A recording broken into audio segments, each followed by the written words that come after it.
Stan the Fan Charles here with a little extra added online extra of Inside PressBox with Lesa Densmore, admitted compulsive gambler. Lesa's in town to discuss her issues and guide other people toward not having the same problems here at Powered by Me. Lesa, tell us a little bit about how a gambling addiction can start. A gambling addiction, like any addiction, can start with an initial wager of money, just like an initial drink of alcohol or drugs. It doesn't move into addiction like that. You're not just going to go and wager some money and become an addict, no more than you're going to go and have a drink of beer and become an addict. It becomes a need, in a sense. It becomes something that you recognize does something for you. The win, which is the first phase of a gambling addiction, a person is not going to become compelled to want to gamble again if they didn't win. So the win is very powerful. And that is, for me, when I talk with people, it's kind of the number one thing in educating people and trying to help them understand prevention of addiction, not just gambling addiction, but addiction in general, is how are you responding? What is your response to the win, and what is your response to the loss? And that's a very powerful thing to understand in the beginning stages when a person first starts to gamble. You used the expression in the other interview we did that you flirted a little bit with it at first. It seems harmless, doesn't it, at first?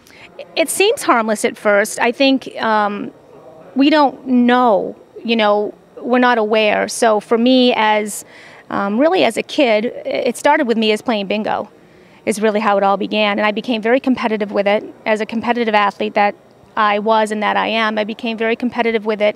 And it was a flirting match. It was sort of sort of a push and pull of me feeling that I can be better than this, I can beat this, I can win at this, and really began treating it like it was something that I could develop skill at, and started to enjoy when I won, and started to have negative behaviors when I started to lose.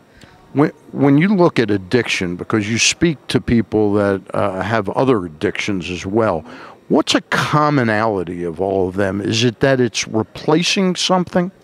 There's a lot of research, there's a lot of clinical stuff going on out there. For me, I have some background in that. I also have the lived experience, and what I try to help people understand is that addiction isn't going to happen unless the act of doing something or ingesting something gives you a reason to want to do it again and again and again without regard to yourself or your community or your peers or your family. And it doesn't start out like that, but it certainly provides, for most people, it's either a pleasure, which we're all seeking, pleasure, reward, escape, acceptance, and addiction can begin by having gambling or drugs or alcohol or the many other things out there. It can begin when you actually have a reaction. And that's the key, is how am I reacting? What is my reaction to the buzz? What is my reaction to the win? What is my reaction to the high? And if it is replacing something for you or helping you to cope, it's very powerful. Let me ask one other question. I'm going to go a little long on this one. The issue of kind of self-loathing, self-hatred, how does that somehow develop in this? Because inevitably, any of these addictive processes we go through, they become more powerful than us. They do become more powerful than us. And I could go on and on about this, and it's hard to kind of tie it into. That's why you should write a book. I know, I should. I'm going to, actually. It's to try to tie it up in a nutshell, and I can give you the experience I had with residential treatment, because a lot of people who deal with gambling addiction, they do not go into recovery because they went to rehab. I had a very powerful program, and I learned a lot about self-loathing. I learned a lot about self-destructive behaviors, and there is a definite connection between how we tend to feel about ourselves, in particular because of maybe past experiences, perhaps childhood experiences, emotional injuries that we haven't really been able to learn how to deal with or take care of. And with gambling in particular, it's an act of, it's escape, but it's also action in the beginning. And I think that with all addictions, as I mentioned before, there has to be a reason, because nobody is going to choose a life of addiction.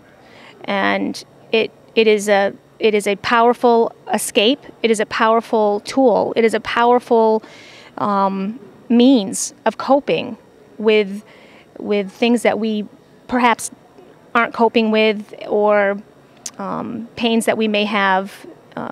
There's a lot involved with this. There's a tremendous amount involved with the emotional dynamic, not just the brain illness, which in my opinion only comes down the road. It becomes a very emotional relationship that you have with something that is doing something for you that provides you with pleasure, reward, escape, or acceptance. How can somebody get in touch with you if they're interested in discussing this with you and possibly working with you? You can contact me directly, and we'll probably put the information up online. I do run an addiction recovery support and consulting service. It's privately run. I specialize in problem gambling and gambling addiction, but I work and am trained in all areas of addiction recovery. So we can get my email up there and my direct phone number, cell phone, and people should feel free to contact me in complete confidentiality, and to know that there's help out there, or even just information. All right, that's Lesa Densmore. More extra online content with Lesa Densmore is right here on PressBoxOnline.com.